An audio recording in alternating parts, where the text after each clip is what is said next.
Mesdames, Messieurs, chers professeurs, chers étudiants, chers jeunes amis de Madagascar, je vous remercie de m'accueillir dans cette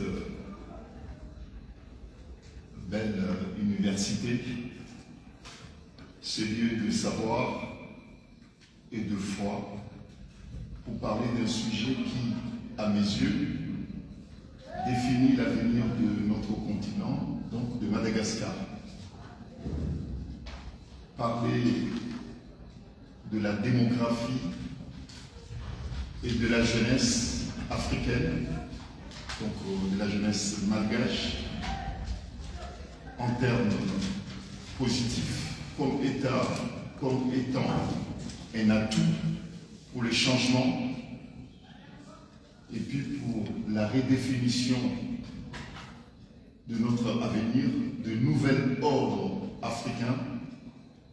C'est un sujet extrêmement important et c'est un sujet également d'actualité et c'est un sujet d'avenir également. Évoquer ce sujet ici à l'Université catholique de Madagascar, un pays, comme tout le monde le sait, s'est illustré tout récemment, plus tard que le mois dernier, quant à la prise de conscience et de responsabilité de sa jeunesse pour s'approprier de son destin. Donc c'est un sujet effectivement d'actualité, c'est un sujet aussi d'avenir. Lorsqu'on parle de la démographie dans le monde, et particulièrement en Afrique, on est amené à parler des chiffres. L'Afrique aujourd'hui a 1,4 milliard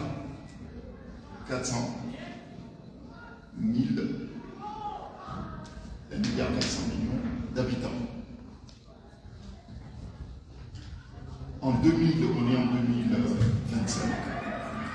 Dans 25 ans, selon les prévisions des Nations Unies, l'Afrique aura 2 milliards 500 millions d'habitants. Donc ça veut dire qu'un quart de la population mondiale sera installée sur le continent africain. Un quart de la population mondiale sera établie en Afrique. Je répète, puisque le chiffre, c'est quand même un chiffre extrêmement important. Je répète, 1,4 milliard d'habitants de la planète sont établis en Afrique. Dans 25 ans, nous serons 2,5 milliards. Donc c'est l'équivalent d'un quart de la population mondiale. Ça, c'est un chiffre qui a été établi par les Nations Unies. Sur ce chiffre, il y aura, oui, la moitié. Il est aussi indiqué que la moitié des naissances dans le monde d'ici 2050, donc dans 25 ans, la moitié des naissances se concentreront en Afrique subsaharienne. La moitié des naissances d'ici 2050. Cette démographie africaine est analysée par des spécialistes comme étant une opportunité pour le continent africain, une opportunité de développement. Mais cette démographie qui est considérée par certains comme étant galopante constitue déjà c'est le cas, une pression extrêmement importante et très forte sur les systèmes et les infrastructures sociales et puis sur les systèmes urbains également, et voire même une pression politique. On l'a vu tout récemment sur l'actualité immédiate de Madagascar, que la pression ou bien les pressions sociales ont conduit la jeunesse malgache, et c'est le cas également dans d'autres coins d'Afrique. Cette pression sociale a entraîné une pression politique et un changement politique. Ça, c'est le défi immédiat qui n'attendra pas 2050, qui doivent être relevés sans tarder, faute de quoi nous allons encore subir, ou bien nous pourrons encore subir des pressions politiques. Il y a des renversements des régimes politiques en place en Afrique. On doit parler de la démographie, parler de la jeunesse comme étant un atout, oui, mais cette démographie pourrait provoquer des troubles sociaux avec des conséquences politiques. Donc la contribution de la jeunesse africaine au nouvel ordre africain. L'Afrique est jeune. Pour certains, elle est trop jeune, mais ce trop ne devrait pas être un fardeau. Il devait être une force, une promesse pour l'avenir. Aujourd'hui, près de 65% des Africains ont moins de 25 ans. 65% de la population africaine ont moins de 25 ans. Jamais dans l'histoire de l'humanité, un continent n'a compté autant de jeunes. Et pourtant, ce que j'observe dans mes déplacements, partout, que ce soit en Afrique, que ce soit en Europe, voire même en Amérique, dans mes différents déplacements professionnels et politiques, j'ai constaté que l'immense majorité de cette jeunesse africaine que je rencontre un peu partout est désœuvrée et désespérée. Cette jeunesse est laissée sans emploi, sans perspective et parfois sans espoir. Dans les grandes villes africaines, on croise des jeunes diplômés sans travail, des jeunes artisans sans soutien, des jeunes rêveurs sans horizon. On croise aussi des jeunes perdus dans les migrations, errants de port en port, d'aéroport en aéroport, d'Eldorado en désillusion. Cette explosion démographique, si elle n'est pas accompagnée, si elle n'est pas maîtrisée, si elle n'est pas structurée, peut devenir une bombe sociale avec des conséquences politiques inévitables. Mais si elle est guidée, éduquée, structurée et mobilisée, elle peut et elle doit devenir le moteur du nouvel ordre africain. Pour certains, il n'y a pas d'espoir, c'est un continent sans espoir. Nous sommes nombreux à penser que l'Afrique sera faite par sa jeunesse ou ne sera pas du tout faite. L'avenir du continent africain est entre les mains de sa jeunesse, mais à condition que cette jeunesse soit accompagnée, structurée et responsabilisée. L'Afrique face,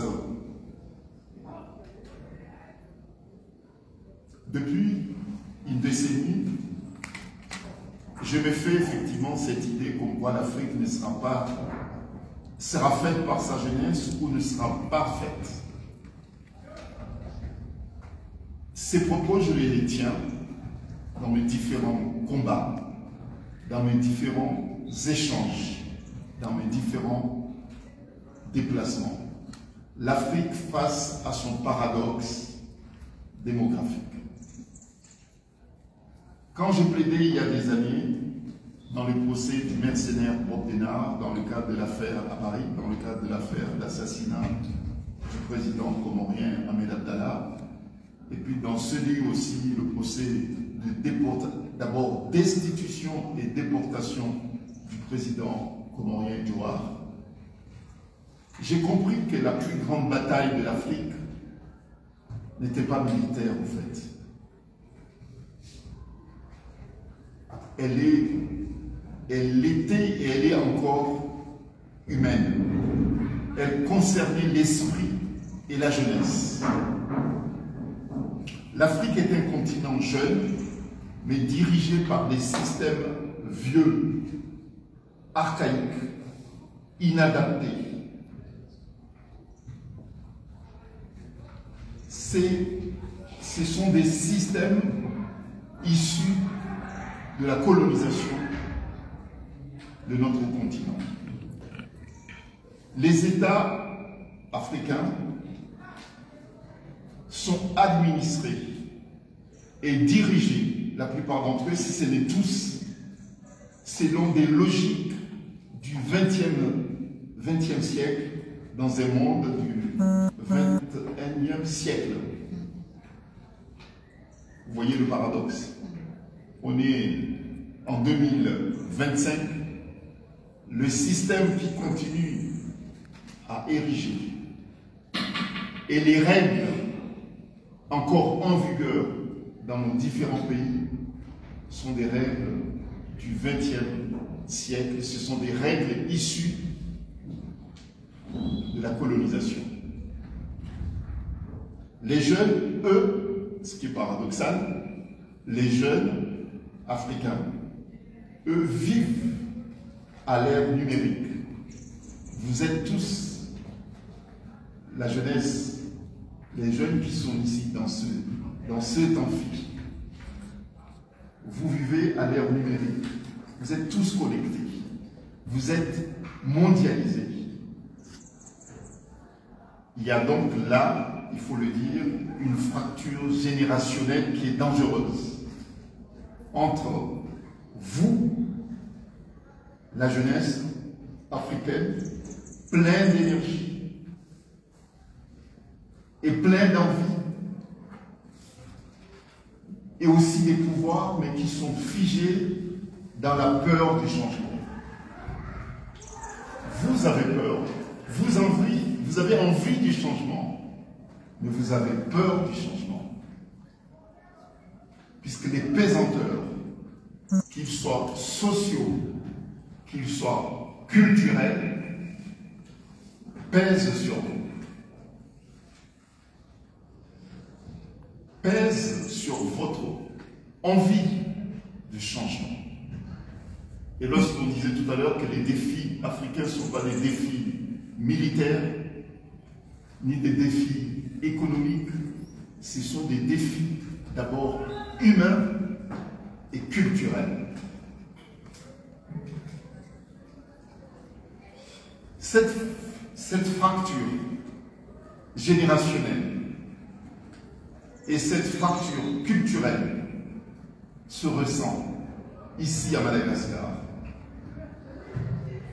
au Comores, au Tchad, au Sénégal et dans tant d'autres nations africaines. Et tant que cette fracture ne sera pas comblée, l'Afrique, ça il faut le dire, l'Afrique ne connaîtra pas son véritable éveil. L'éveil africain,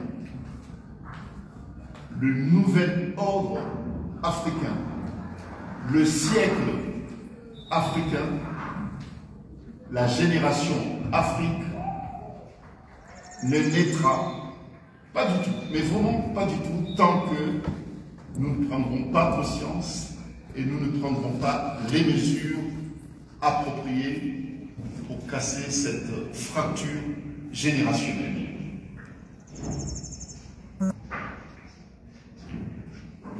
Mais bon, ça c'est un constat. Mais il y a des bonnes nouvelles. La bonne nouvelle, c'est que les lignes bougent. Une nouvelle génération de jeunes Africains instruits, engagés, décomplexés, croyants mais ouverts, patriotes mais modernes et ouverts au monde, commencent à redéfinir le rapport au pouvoir et au développement. C'est cela, justement, le début du nouvel ordre africain. Lorsque vous voyez la jeunesse malgache s'imposer et prendre ses responsabilités pour dire non, nous ne voulons pas. En disant non, nous savons que nous encourons des risques. Mais il y va aussi de l'avenir, notre avenir, celui de notre pays. De prendre nos responsabilités et puis de nous afficher. Non seulement ils sont parvenus à une première étape, mais ils attendent aussi d'être associés dans les décisions qui vont incontestablement impacter leur avenir et celui de leur pays, Madagascar, et aussi impacter l'avenir du continent africain. Puisqu'il faut le souligner, ce qui vient de se passer ici à Madagascar impacte bien sûr Madagascar, mais impacte aussi le continent africain, puisque partout dans le monde, mais particulièrement en Afrique, la jeunesse en parle. Ce qui vient de se passer ici inspire la jeunesse africaine, qui demande aussi que le modèle malgache soit expliqué, soit éduqué à la jeunesse du continent africain. La jeunesse africaine comme levier de transformation, du changement et du nouvel ordre mondial, africain plutôt, oui. Et permettez-moi de vous le dire avec franchise. Franchement, c'est pas de la provocation ce que je vais dire tout de suite. C'est vraiment pas de la provocation, mais c'est un sens, c'est mon sens de définir et puis d'assumer ma responsabilité d'Africain. Et avoir un auditoire au sujet des étudiants, dire ce que je veux dire là tout de suite, c'est vraiment pas de la provocation, mais c'est, je l'ai dit puisque je crois beaucoup à l'Afrique et je crois beaucoup aussi à la jeunesse africaine. Et c'est pour cette raison, si vous devez retenir quelque chose de mon intervention, je pense que ce sera celle-là. L'Afrique n'a pas besoin qu'on la sauve. Vous, la jeunesse africaine, vous n'avez pas besoin qu'on vous sauve. Vous avez besoin d'être libéré. C'est ça en fait. Vous n'avez pas besoin qu'on vous sauve. L'Afrique n'a pas besoin qu'on la sauve.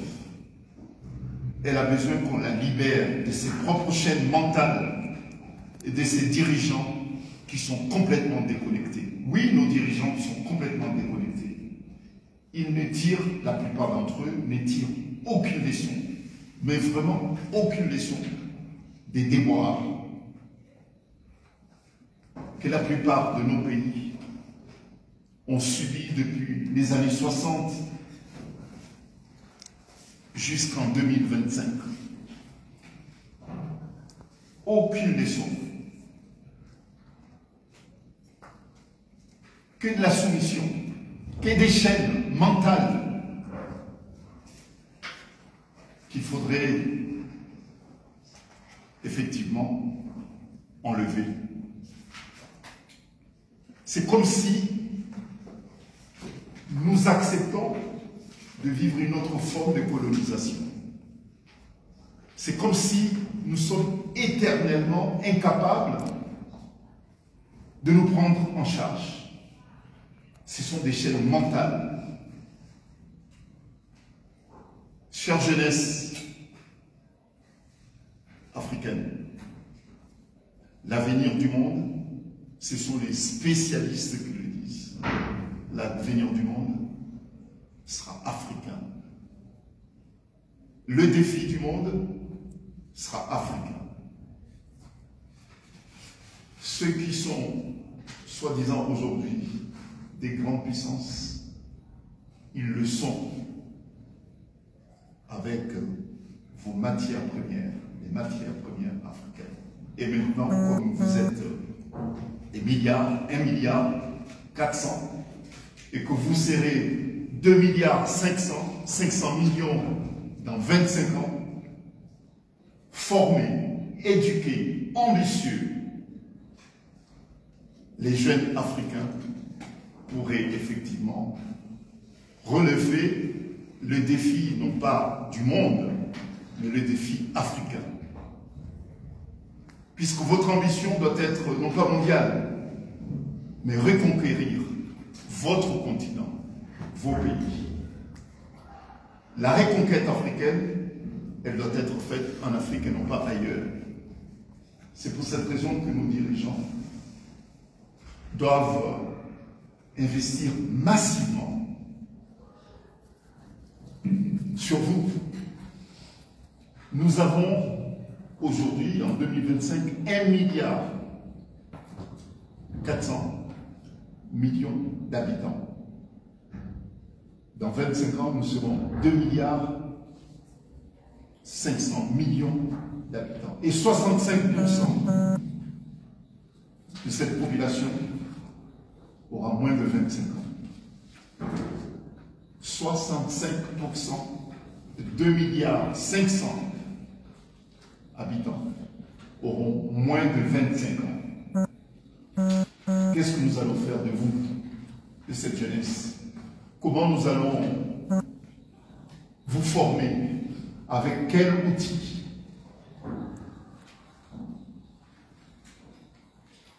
Avons-nous, nos pays, sont-ils suffisamment outillés?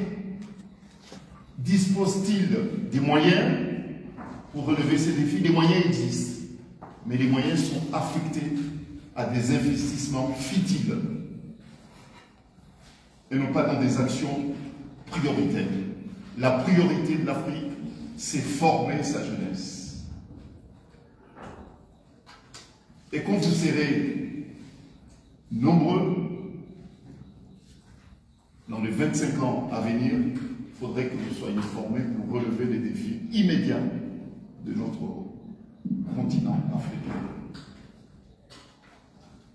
Et cette libération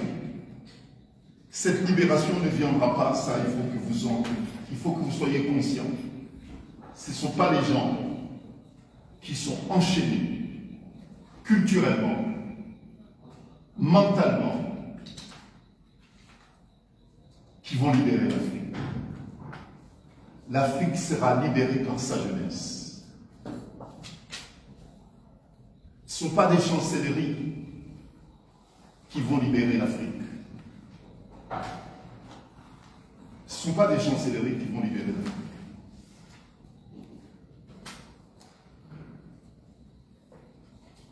Regardez ce qui s'est passé ici, à Madagascar, récemment.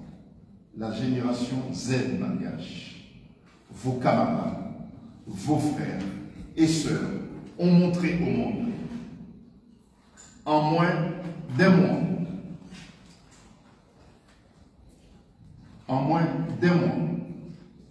que l'action pacifique, la mobilisation citoyenne et l'intelligence collective pouvaient amener à un changement politique sans violence, sans armes, et je le constate, heureusement, sans vengeance. Et ça, cette expérience malgache, incarnée par la jeunesse malgache, est un exemple africain. Comme quoi, c'est possible d'opérer ce changement. Et la libération, elle s'est faite. Certains peuvent spéculer pour dire que ce sont des grandes puissances, ou bien une puissance, ou bien une force étrangère qui a poussé la jeunesse malgache à prendre ses responsabilités. Ce qui est clair, c'est qu'il y a des défis sociaux qui sont extrêmement pressants et immédiats, qui ont poussé la jeunesse malgache à prendre ses responsabilités. Et ça sera pareil partout en Afrique. Et cette libération souhaitée, souhaitable et inévitable sera incarnée par notre jeunesse, la jeunesse africaine. N'attendez pas, et je répète parce que c'est quand même important, que ceux qui sont enchaînés culturellement et financièrement, que je dirais les gens qui sont encore esclaves dans leur esprit, culturellement et financièrement, et qui ne sont pas libres, ne sont pas des gens qui ne sont pas libres, qui vont libérer notre continent.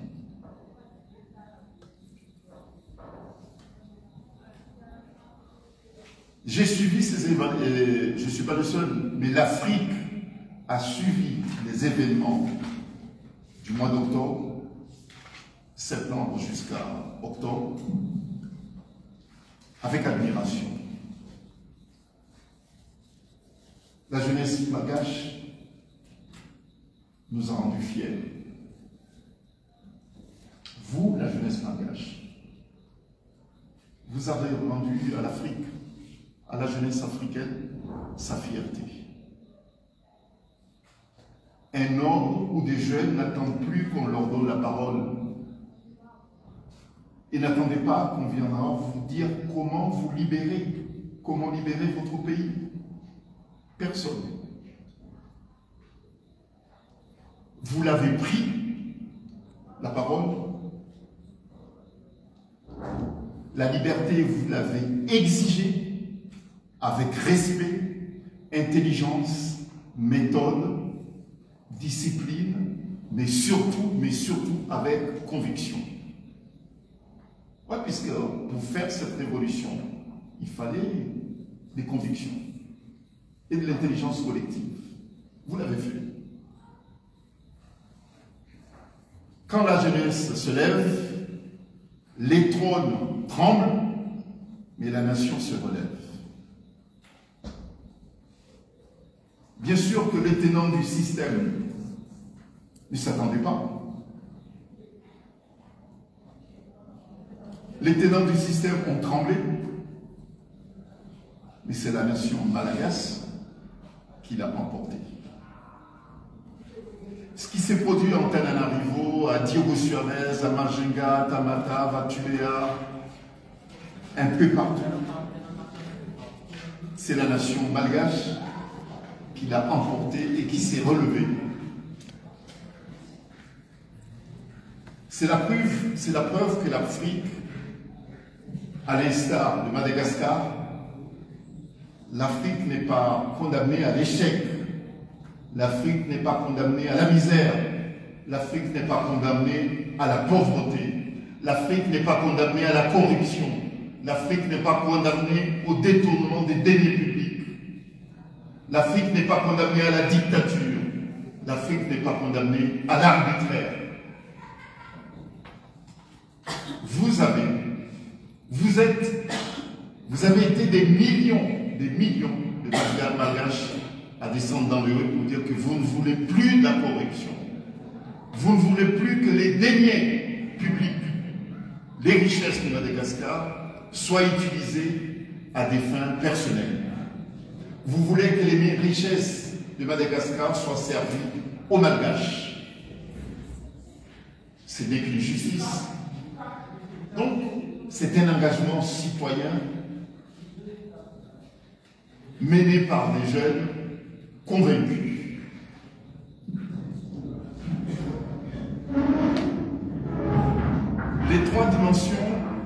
de la contribution des jeunes. Chers étudiants, chers enseignants, je voudrais maintenant aborder 3 domaines précis où la jeunesse peut et doit contribuer activement au nouvel ordre africain. D'abord, la contribution économique. Innover, produire et transformer.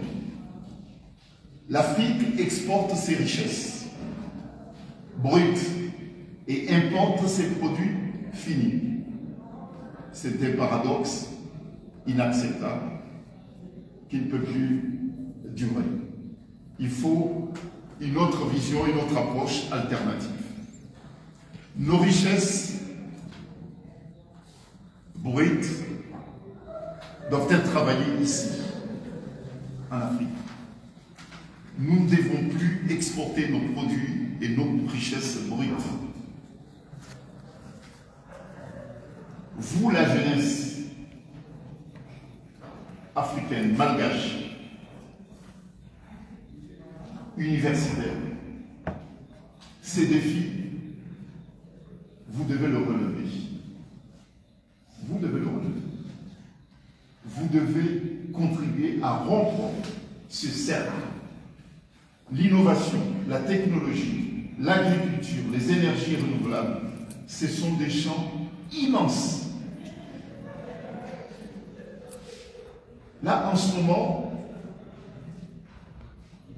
selon les chiffres à ma possession, vous serez 32 millions d'habitants ici à Madagascar.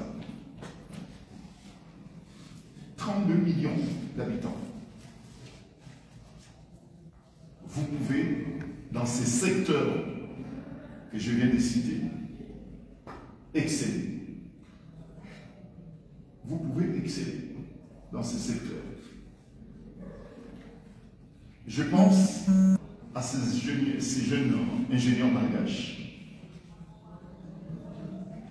à ces savants, ces jeunes savants malgaches qu'on rencontre un peu partout dans le monde, en Europe, en Afrique, en Amérique, qui développent des applications pour la gestion de l'eau, vous voyez, et toute forme d'application. Ces juristes malgaches, ces médecins malgaches qu'on voit partout, ces experts financiers malgaches qu'on voit partout, en Afrique, en Europe. Je suis souvent au Sénégal, à Dakar. Je les croise dans des séminaires. Nous devons nécessairement faire revenir au pays ces matières grises. Le pays en a besoin. Vous, les jeunes, vous avez besoin de voir des experts, des savants malgaches revenir au pays. C'est eux qui vont vous inspirer à consolider, à structurer le socle des valeurs culturelles, sociales, malgaches. Ce sont vos champions. Ils doivent revenir. Et ça relève de la responsabilité des dirigeants malgaches. De trouver des solutions attractives, incitatives pour faire revenir à Madagascar les champions malgaches. Ça serait une action, une démarche patriotique. Puisque lorsqu'on a des connaissances de certains niveaux, on fait bénéficier à son pays, aux générations futures, puisqu'ils ont besoin de modèles. Si les champions malgaches partent dans d'autres contrées, ce sont les autres qui vont profiter du savoir-faire malgache et du savoir-faire africain en général. Puisque l'élite africaine, la plupart d'entre elles, une écrasante majorité de l'élite africaine excelle dans les autres continents, au détriment du continent africain, puisque pour eux, le continent n'est pas attractif. Alors que c'est eux qui doivent accepter l'idée de don de soi. Puisque personne, mais vraiment personne, ne développera notre continent à notre place. Nous aurons des amis de l'Afrique, mais ce sont des amis. C'est tout. Ce sont des amis. C'est tout. Mais c'est nous, les Africains, l'élite africaine. Et ça relève aussi de la responsabilité de nos États de trouver des moyens de discussion, de dialogue avec l'élite africaine pour qu'elle vienne, elle retourne sur le continent pour apporter au continent leur savoir. Et on ne sert pas l'Afrique en la quittant. On peut être patriote, on peut être nationaliste, on ne peut pas être patriote africain si on ne sert pas son continent. Moi, je veux bien qu'on me définisse ce que c'est patriote, mais être patriote, c'est servir son pays. Être patriote africain, c'est servir l'Afrique et non pas d'autres puissances. Les autres ne trahissent jamais leur pays ni leur continent. Ils servent leur continent et leur pays. Nous les Africains, vous la jeunesse africaine, la jeunesse malgache, soyez vigilante et exigeante. Soyez patriotes de ce fait, servez Madagascar et servez l'Afrique. Avant tout, vos amis restent vos amis. Si vous allez chez eux, vous ne serez pas chez vous, mais vous serez chez eux. Et ici, ils sont chez vous, bien accueillis, mais ils sont chez vous. Et non pas chez eux. Soyons hospitaliers, soyons humains, mais responsables et patriotes. Ne vendez pas à l'Afrique à d'autres. Eux, ils ne vendront jamais leur pays et leur continent. C'est une question de responsabilité. C'est tout. En disant cela, vous ne serez contre personne, de même que je ne pense pas qu'ils sont contre vous. Mais chacun défend ses intérêts. Voilà. Et surtout, n'acceptez pas, je l'ai dit aux jeunes, puisque vous êtes l'avenir de ce continent, vous êtes l'avenir de ce pays, n'acceptez surtout pas qu'on vous dise vous êtes contre X ou Y. Non, nous on est contre personne. Effectivement, nous sommes contre personne. Mais nous sommes pour nous, notre pays, pour notre continent, pour notre avenir. En fait, c'est juste des changements de posture, puisque certains auront tendance à vous pousser, à vous justifier par rapport à la posture patriotique que vous serez amenés, que vous devez avoir. Que vous êtes contre, mais non, on est contre personne. Mais on est patriote. Moi, je suis malgache. Je suis patriote africain de Madagascar. Je suis patriote africain des Comores. Je suis patriote africain du Sénégal. Je suis patriote africain de Burkina, etc., etc. Cela ne veut pas dire qu'on est contre qui que ce soit. Ah, si vous faites ceci, c'est parce qu'il y a des puissances qui sont derrière pour vous pousser à agir ainsi. Écoutez, c'est une forme d'insulte. Ça, il faut le prendre comme une insulte. Puisque ça veut dire tout simplement que vous n'êtes pas capable de définir et puis de prendre votre destin en main. Il faut que vous soyez poussés à vous assumer, à vous révéler. Vous devez refuser cette infantilisation de l'Afrique. L'Afrique n'est plus un enfant. L'Afrique n'est plus colonisée. L'Afrique est indépendante et souveraine. Elle a des amis, elle a des partenaires, mais ce sont des amis et des partenaires, qui chacun a ses intérêts. De même que vous aussi, vous aurez, dans très peu de temps, puisque vous, la plupart d'entre vous, vous êtes des étudiants, dans 3-4 ans, vous allez chacun et chacune d'entre vous, assumer des postes à responsabilité. C'est ce que je vous souhaite et j'en suis sûr que ce sera le cas. Vous allez assumer des postes à responsabilité, telle directrice, tel directeur, tel ministre, tel président, tel gouverneur, je ne sais pas quoi. C'est lui qui viendra vous dire, écoutez, vous êtes le bienvenu. Il n'y a pas de souci. Bon, il y a des règles, il faut les respecter. Mais si vous ne le faites pas, là vous compromettez le vôtre, votre avenir, et celui des générations qui vont vous précéder. Bon, donc, on ne sert pas l'Afrique en la quittant, on la sert en y restant, en la transformant. Nous devons transformer notre continent. Je ne condamne pas, bien sûr, puisque moi-même, ça peut paraître paradoxal, je suis né ici à Madagascar, à Diego Suarez.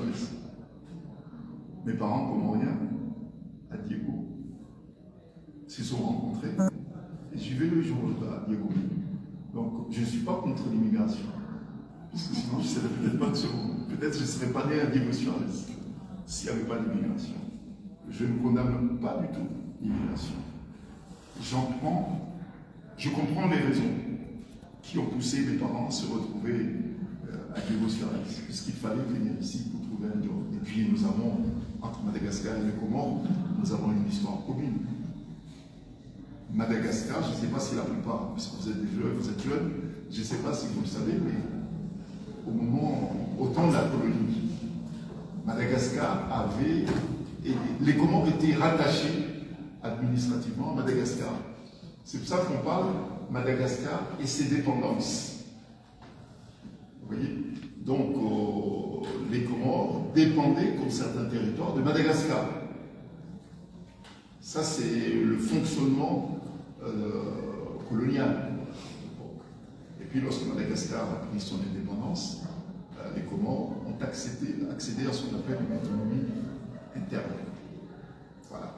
Donc, c'est dans ces circonstances que mes parents sont venus ici, comme d'autres Comoriens, qui se sont retrouvés ici à Madagascar et se sont installés, puisque Madagascar et les Comores étaient liés. Voilà. Et puis, nous sommes proches, c'est juste à côté. Donc, l'histoire est commune. Il y a beaucoup de métissage entre les deux peuples. Bon, donc, je ne suis pas contre, en fait, l'immigration, loin de là, parce que je sais aussi que le monde sera métissé, davantage métissé, donc loin de là. Mais je dis simplement que l'avenir du continent africain n'est pas en Europe, n'est pas en Amérique, n'est pas dans les Émirats arabes unis. L'avenir du continent africain est ici. Ça, il faut qu'on intègre. Notre avenir, c'est ici, pas ailleurs. Les jeunes doivent investir dans les associations, les municipalités, les universités, les ONG, pour bâtir un tissu social solide et moral, pour faire forger une identité qui renforce celle qui existe déjà ici à Madagascar. Les socles des valeurs qui vous identifient doivent être renforcés dans les cadres des activités associatives, dans les communes, en vous investissant dans les mairies et bon, dans les échanges que vous pouvez avoir entre vous, d'abord malgaches, et puis entre vous, la jeunesse malgache et la jeunesse africaine, pour faire émerger cette unité africaine, puisque l'unité africaine, bon, c'est bien beau de dire unité africaine, mais il faut que cette unité africaine soit bâtie, construite, sur la base d'un socle des valeurs qui unit les Africains.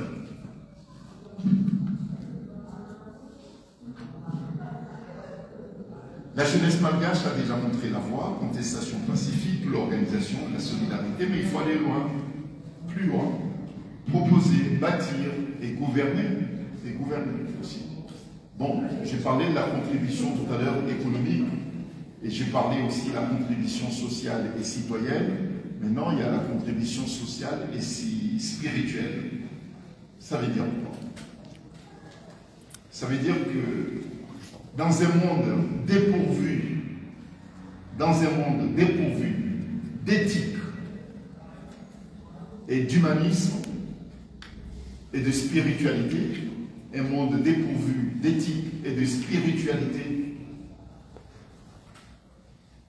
et des valeurs morales, c'est un monde complètement perdu.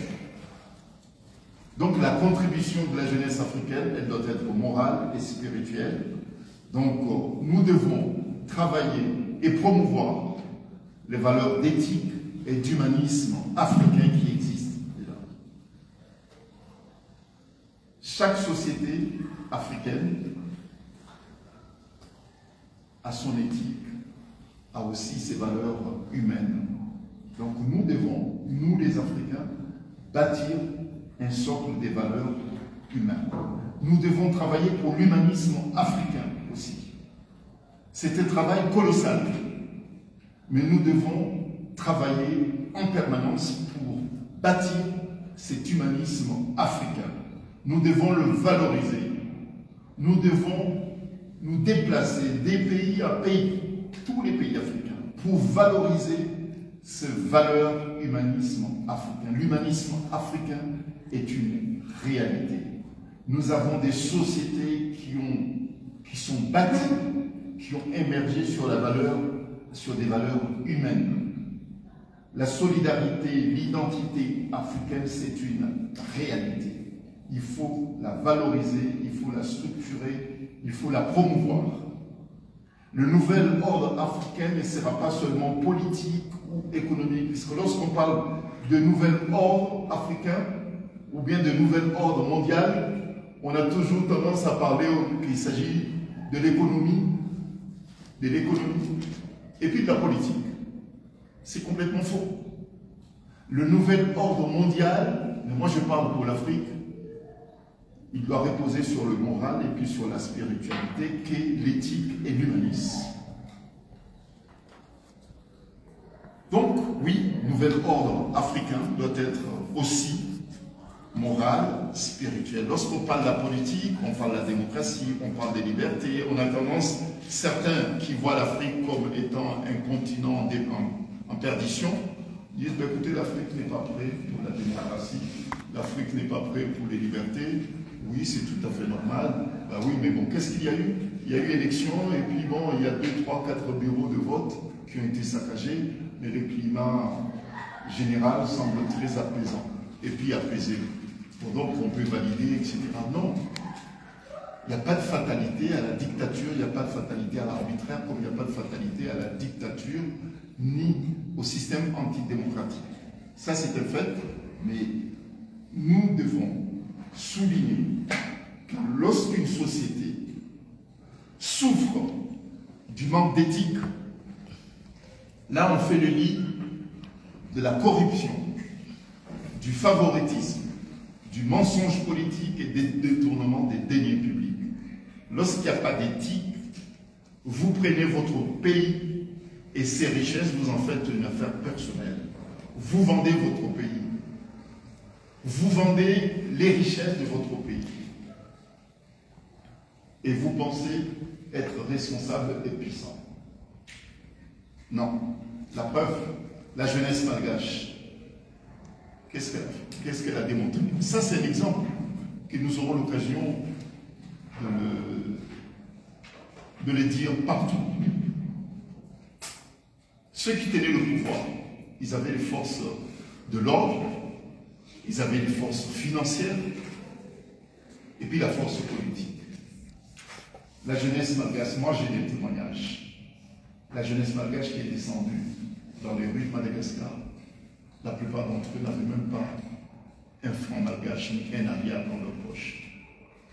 Ils ont accepté de souffrir, voire même de mourir. J'en ai discuté avec certains. De mourir pour que Madagascar se relève. Et ils étaient prêts et ils se sont barricadés, mobilisés contre des milliards de dollars. Puisqu'il y a certains qui sont des milliardaires. Ils n'avaient pas peur des milliardaires. Ils n'avaient pas peur des forces de l'ordre. Ils avaient peur de rien. C'est leur conviction qui l'a emporté. Donc cette force morale, cette force spirituelle peut tenir tête en n'importe quelle force. Elle peut tenir tête à la corruption. Elle peut tenir tête aux injustices sociales. Elle peut tenir tête aux puissants financiers. Lorsqu'une jeunesse est dotée d'une éthique et d'une vision morale, personne ne peut la retenir. C'est sa détermination qui l'emporte.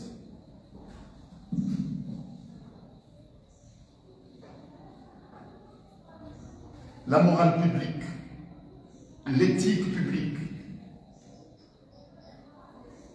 Vous êtes les gardiens de la jeunesse malgache et gardiens surtout ceux qui sont descendus dans les rues de Tananarive, de Kibussere, de Tamatave, d'Antirabé et de Fiona-Rantsou. Cette jeunesse, vous êtes les gardiens, vous êtes la gardienne des aspirations sociales et démocratiques du peuple malgache.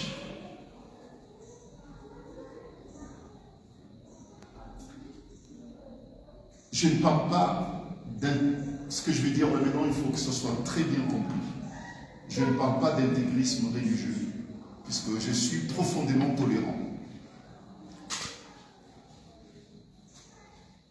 Et je suis très ouvert également aux autres. Je parle de foi vivante.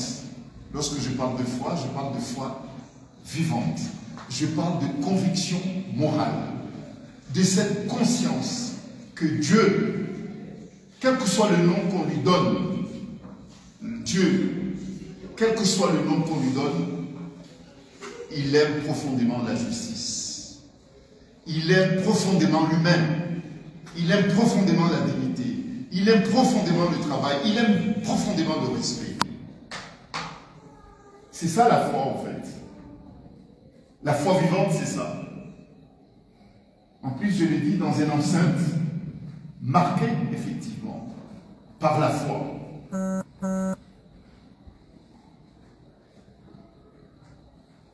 Je répète. La foi vivante, la conviction morale, cette conscience que Dieu, et quel que soit le nom qu'on lui donne,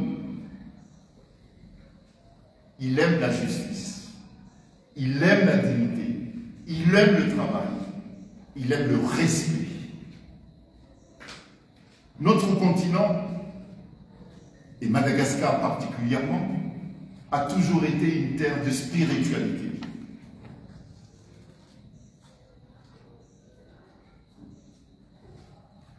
Elle doit redevenir une terre d'intégrité. Spiritualité va de pair avec intégrité. Notre continent, Madagascar, doit redevenir cette puissance d'intégrité. C'est ce que les bâtisseurs de ce grand pays ont incarné. Sinon, Madagascar ne serait pas ce qu'il était. Ce grand pays qui était le référent des pays francophones, des pays africains francophones, d'Afrique francophone. Le rôle des universités et des intellectuels.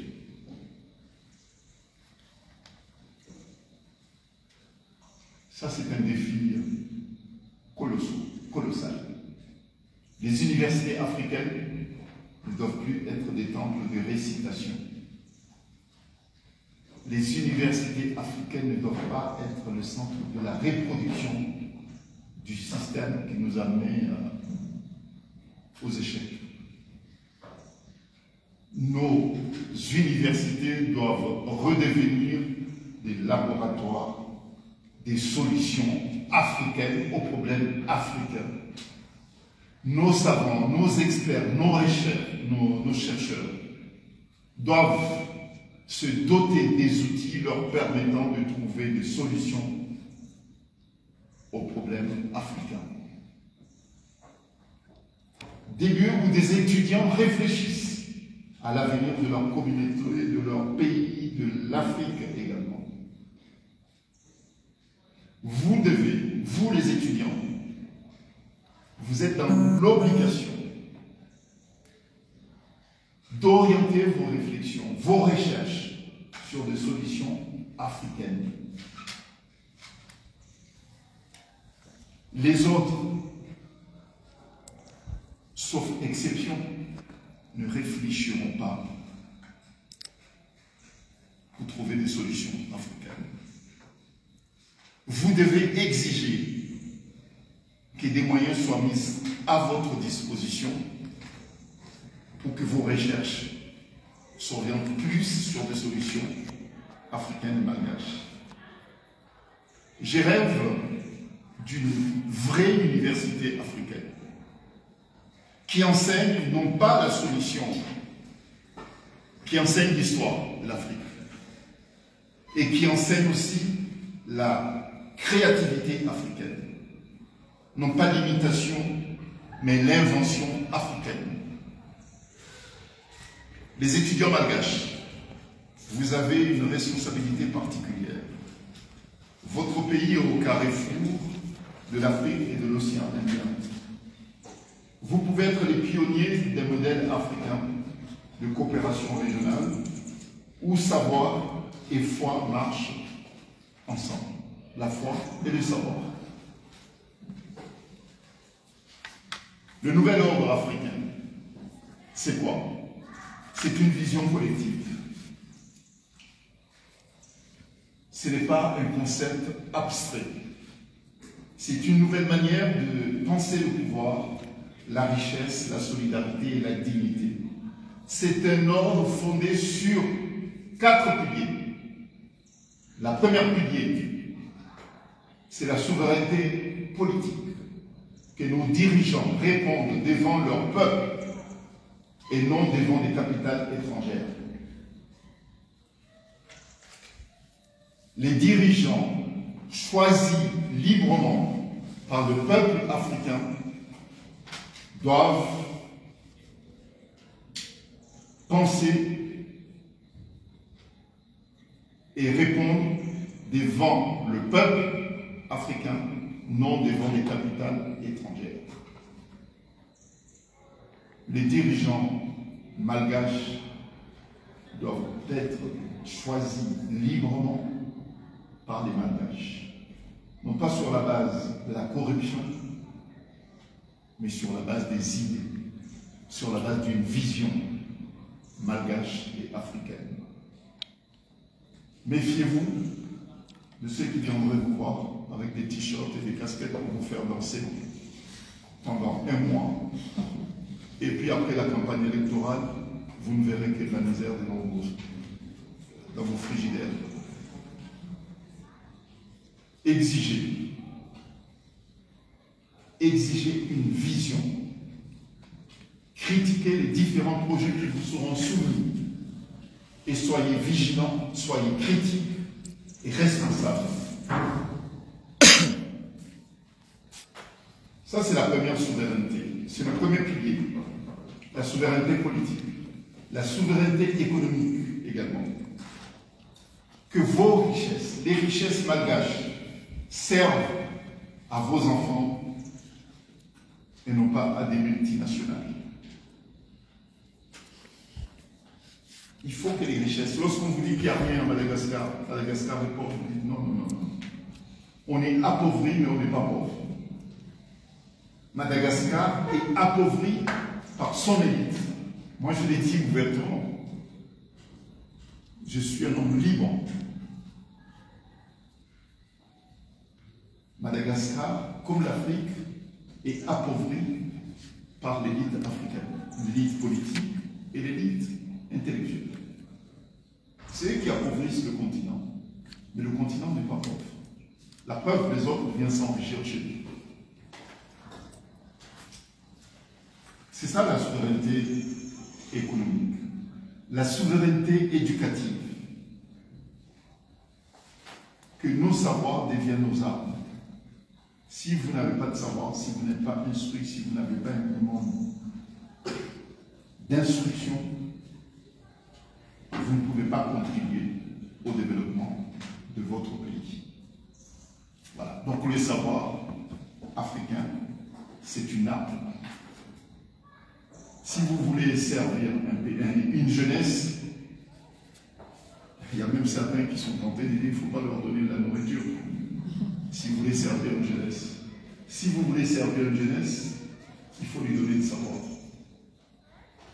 Et de l'instruction. Et de la formation. Il y a un proverbe chez nous, au Coran, qui dit « Ne me donnez pas de poisson, apprends-moi à pêcher. » Vous voyez? Ne me donnez pas de la nourriture, apprends-moi comment cultiver de la nourriture. Ne me donnez pas de poisson, apprends-moi à pêcher. Vous êtes là aujourd'hui, vous donnez du poisson, mais vous ne serez pas là demain. Voilà, mais par contre, si vous avez le savoir, vous n'avez pas besoin d'être assisté en permanence. Donc, c'est ça la souveraineté éducative, que nos savoirs deviennent nos armes. La souveraineté morale, c'est cette capacité d'être doté d'une éthique morale qui me permet aujourd'hui d'aller droit, de marcher droit, de dire que je suis fier d'être malgache. Je suis fier d'être africain. C'est ça. Soyez fiers d'être malgache et soyez fiers d'être africain. Cela suppose que personne ne viendra vous détourner de votre éthique et de votre patriotisme malgache. C'est de se lever tout le matin pour dire, écoutez, est-ce que ce que j'ai fait est compatible avec mon éthique? Je me suis levé ce matin, j'ai commis peut-être une erreur, peut-être 2 erreurs, mais après tout, je vais me corriger puisque je vais être fier d'être malgache. Et que je ne ferai rien contre ma nation. Je ne ferai rien qui pourrait porter atteinte à l'honneur que je me fais de mon pays, à l'honneur de mon pays. Ça veut dire quoi? Ça veut dire que je ne vais pas prendre les richesses malgaches, les vendre à des tiers au détriment des malgaches. C'est ça aussi l'éthique. Je ne veux pas contribuer à la corruption. Ce qui n'est pas à moi n'est pas à moi. Ce qui est à moi est à moi. Ce qui est à moi, je l'ai obtenu normalement, selon l'éthique. C'est ça. C'est ça la souveraineté morale, qui doit être notre bouclier à ce nouvel ordre africain. Le nouvel ordre africain, il faut faire très attention, ne viendra pas d'un chef providentiel. L'homme providentiel n'existe pas. Non. Il viendra de la jeunesse, de la base, des consciences qui s'éveillent, des jeunes qui refusent le fatalisme. Le fatalisme, c'est un poison contre le courage, contre le développement, contre le changement. Le fatalisme. Ah, c'est comme ça, mais c'est comme ça jusqu'à quand? Est-ce que dans les années 60, il y avait des téléphones portables? Est-ce que dans les années 60, il y avait un ordinateur? Est-ce que dans les années 60, c'était possible, là, à l'instant, d'être filmé et de faire vivre cette conférence à des gens qui sont à 20 000 km de Madagascar? Dans les années 60, ce n'était pas possible. Accepter que ce n'est pas possible, ça veut dire que vous ne voulez pas, vous refusez le progrès. C'est ça, en fait. Le fatalisme, c'est un danger contre les développements humains et puis le développement économique. Bon, voilà. Donc, j'ai été sans doute un peu plus long. Et il y a un sujet aussi que je souhaiterais évoqué pour que vous soyez conscients. Et puis je vous laisserai la parole. On s'accordera peut-être 20 minutes ou même une demi-heure d'échange. Si vous avez des questions, je suis disposé à y répondre. Mais lorsqu'on parle de souveraineté, je parle de souveraineté économique, j'ai parlé de souveraineté politique, j'ai parlé de souveraineté éducative, de souveraineté morale. Bon, moi je souhaiterais aussi, étant juriste, chers jeunes étudiants, je souhaiterais parler aussi de souveraineté judiciaire, puisque c'est mon domaine. Vous le savez sans doute, puisque vous êtes des étudiants, vous l'avez sans doute, vous en avez eu connaissance, que les conflits les plus meurtriers au monde sont commis en Afrique, par des Africains contre des Africains, avec des armes fabriquées avec la matière première africaine. Et souvent, ces conflits sont commandités par des éléments étrangers. Et nous, les Africains, qu'est-ce qu'on veut? On veut que ceux qui sont derrière ces conflits jugent le meurtrier. Vous voyez le paradoxe? On veut qu'il soit jugé à la CPI, on veut qu'il soit jugé, je ne sais pas où, devant des juridictions dont nous, les Africains, nous n'avons pas la main sur ces institutions, puisque ces institutions sont dirigées, composées d'abord et dirigées par d'autres personnes, par des puissances. Mais l'Afrique n'a pas la main sur ces institutions internationales. Donc lorsqu'on parle de cela, et comme ces conflits sont source du sous-développement, sont l'une des causes du sous-développement de notre continent, moi je pense que la souveraineté judiciaire aussi s'impose en Afrique. Donc nous avons des juristes de très haut niveau. Je peux le témoigner pour avoir eu l'occasion et la chance de plaider devant des juridictions d'exception en Afrique pour voir le niveau très élevé des juristes africains, très élevé à comparer à d'autres.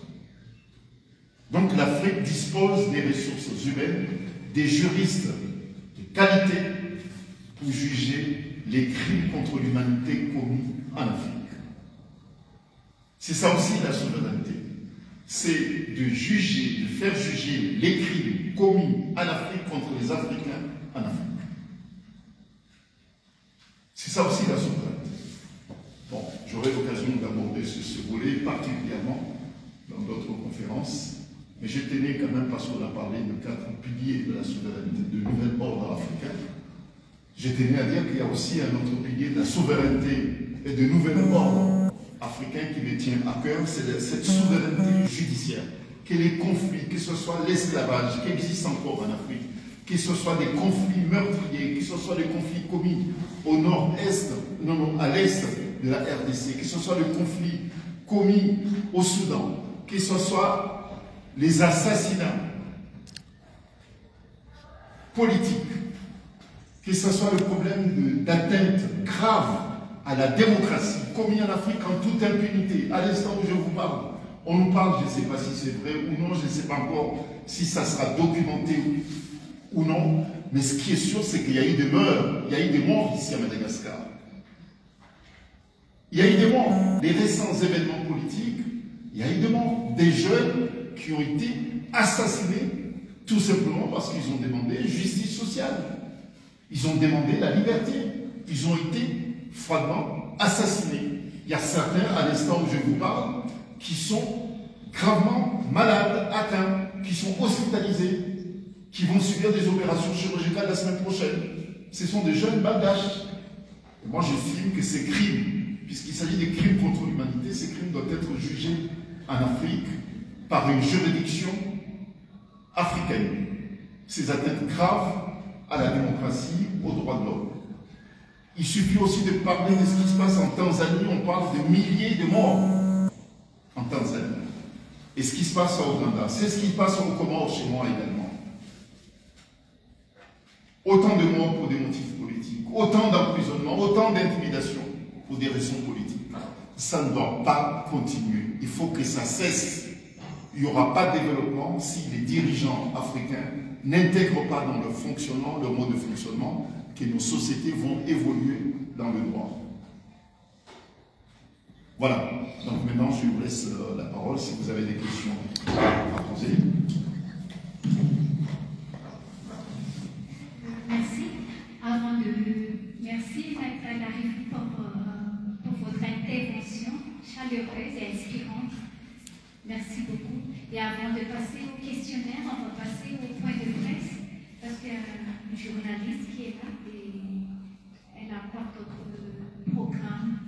Donc on va passer un petit moment à la réplique, si vous me permettez, de faire ce petit point de presse.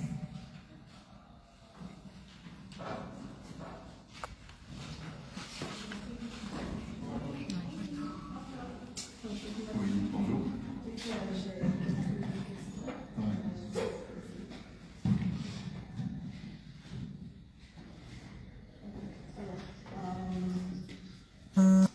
À propos Madagascar, comme beaucoup de pays africains, dépend encore économiquement et politiquement à l'extérieur. Quel rôle la jeunesse peut-elle jouer pour défendre une véritable souveraineté que vous avez parlé tout à l'heure, souveraineté nationale, dans ce nouvel ordre africain? Oui. Donc, il y a cette souveraineté africaine, que ce soit dans le domaine économique, que ce soit dans le domaine politique. Je l'ai dit tout à l'heure, c'est pas quelque chose qui peut tomber, qui ne tombera pas du ciel comme ça. Et ça demande beaucoup d'efforts. Et d'abord par la formation, l'instruction. C'est dans les écoles, exiger que les écoles, publiques ou privées, donnent à la jeunesse les moyens justement de se définir une éthique, se définir un socle des valeurs. Puisqu'il ne faut pas oublier, lorsque vous êtes volontairement appauvri, lorsque vous êtes volontairement, moi je parle du terme volontairement, lorsque vous êtes volontairement appauvri, lorsqu'on vous maintient dans une logique d'infériorité culturelle, vous ne disposez pas des moyens de réaction. Puisque vous êtes dans une logique de soumission et non pas d'invention. Et vous n'êtes pas dans une logique de responsabilisation non plus. Donc pour permettre à cette jeunesse d'être davantage responsable et d'être davantage impliquée et engagée, ça doit passer par l'instruction, donc l'école, ça doit passer par ce regroupement que j'avais dit tout à l'heure, d'abord regroupement associatif, donc ça veut dire qu'il faut investir dans les associations, il faut investir dans les actions collectives, puisque c'est à travers ces échanges d'actions collectives, d'actions associatives, et puis actions politiques, mais dans un niveau municipal, c'est à partir de là que vous construisez des citoyens. Et lorsque vous êtes citoyen, ça veut dire que vous vous occupez du problème de la cité. D'abord, cité municipale, et cité villageoise, et puis cité régionale, et puis nationale. Mais si vous n'êtes pas outillé par ces instruments d'éthique, parce que lorsque je parlais d'éthique tout à l'heure, ça veut dire que le refus contre la corruption, refus contre les détournements des deniers publics, refus à toute forme d'instrumentalisation, aux mensonges politiques, ça veut dire qu'à partir de là, vous disposez des moyens, puisque vous êtes outillé, vous disposez des moyens de critique. Et si vous parvenez à un niveau de critique, vous pouvez peser le oui et le contre. C'est ça d'abord ce qu'il faut donner. Donner d'abord à la jeunesse malgache, à la jeunesse africaine en général, des moyens pour que la jeunesse soit critique et responsable. C'est à partir de là qu'elle peut exiger aux dirigeants une vision. Vous voyez? Et puis demander aussi aux dirigeants politiques leur implication. Vous voyez, moi, ce qui m'effraie, ce que j'entends ici ou là, comme quoi la jeunesse qui a mené cette révolution est incapable de gérer. Bon, ça me fait rire, puisque autant il y a des institutions républicaines, des institutions constitutionnelles qui sont là, qui ont fait preuve de solidité, et qu'il fallait absolument que les changements qui viennent d'être opérés soient conformes à la Constitution. Donc ça veut dire que le malgache, il est profondément légaliste. Vous voyez ce que je veux dire? Il est profondément démocrate. Le malgache, puisqu'il y a des institutions, tout ce qui se fait doit être conforme à la Constitution. Vous voyez, il y a certains qui ont parlé de coup d'État, etc. Bon, tout ce qui a été mené, on peut dire manipulation autant. Ça, je ne suis pas là pour dire si c'est oui ou non. Mais moi, ce que je constate, c'est que tout ce qui a été fait conformément à la Constitution. Et puis après, bon, on est dans un monde, dans le monde politique. Bon, il y a la politique, c'est pas une fleuve tranquille. Hein. Il y a des manœuvres, il y a des stratégies, etc. Il y a des stratégies qui peuvent amener à la victoire, et puis il y a des stratégies qui peuvent amener à l'échec. Mais toujours est-il que les stratégies qui ont été menées conformément à la Constitution malgache. Vous voyez ce que je veux dire? Bon, donc, la jeunesse, oui, elle est dotée des moyens. Moi, je ne suis pas d'accord, puisque la jeunesse malgache a mené son combat dans un cadre légal. Jusqu'à certains niveaux, la jeunesse a demandé que tout soit fait conformément aux textes en vigueur. Et puis la jeunesse malgache prend rendez-vous, c'est ce que j'ai compris, hein, par rendez-vous par rapport aux échéances politiques à venir. Et c'est là où la jeunesse malgache, qu'on dit aujourd'hui, pourquoi elle n'est pas préparée à prendre le pouvoir. Non, ce n'est pas question qu'elle n'est pas préparée à prendre le pouvoir. La jeunesse malgache n'avait pas à prendre le pouvoir, puisque le pouvoir a été pris conformément au texte en vigueur. Si la jeunesse malgache avait pris le pouvoir et s'était installée au pouvoir, là on aurait parlé de coup d'État. Vous voyez ce que je veux dire? Là on aurait parlé de coup d'État. Mais la jeunesse malgache avait des revendications, d'abord sociales, et puis cette revendication sociale a pris une dimension politique par rapport à une réaction inappropriée des dirigeants de l'époque. La réaction inappropriée, c'était quoi? C'était les violences, c'est le meurtre qui ont été commis. Et la jeunesse a estimé que, bon, écoutez, ceux qui dirigent nos pays ne sont pas à la hauteur de nos aspirations, donc il faut les pousser. Mais la jeunesse ne s'est pas approprié le pouvoir. Vous voyez? Si la jeunesse malgache s'était approprié le pouvoir, là, la notion de coup d'État aurait pris, effectivement, la notion de coup d'État, ou bien l'accusation de coup d'État plutôt, serait justifiée, mais là, ce n'est pas le cas. Bon, donc, je pense, pour répondre précisément à la question, il faut que la jeunesse soit davantage aidée à obtenir les mécanismes nécessaires pour pouvoir assumer ses responsabilités. C'est l'instruction, la formation, l'éveil. Maître Marifou, on apprend que les financements de l'Union européenne vont reprendre après plusieurs années de suspension. Ici à Madagascar, pensez-vous que cette reprise d'aide extérieure peut vraiment contribuer à l'émancipation de la jeunesse africaine ou bien au contraire risque-t-elle de freiner la construction du nouveau ordre africain autonome que vous défendez? Oui, bon, vous savez, moi je suis profondément africain et panafricaniste. Et je pense que nous devons, nous les Africains, nous devons apprendre, faire en sorte que notre continent dispose de ses propres moyens pour son développement. Vous voyez, ça c'est ma conviction profonde.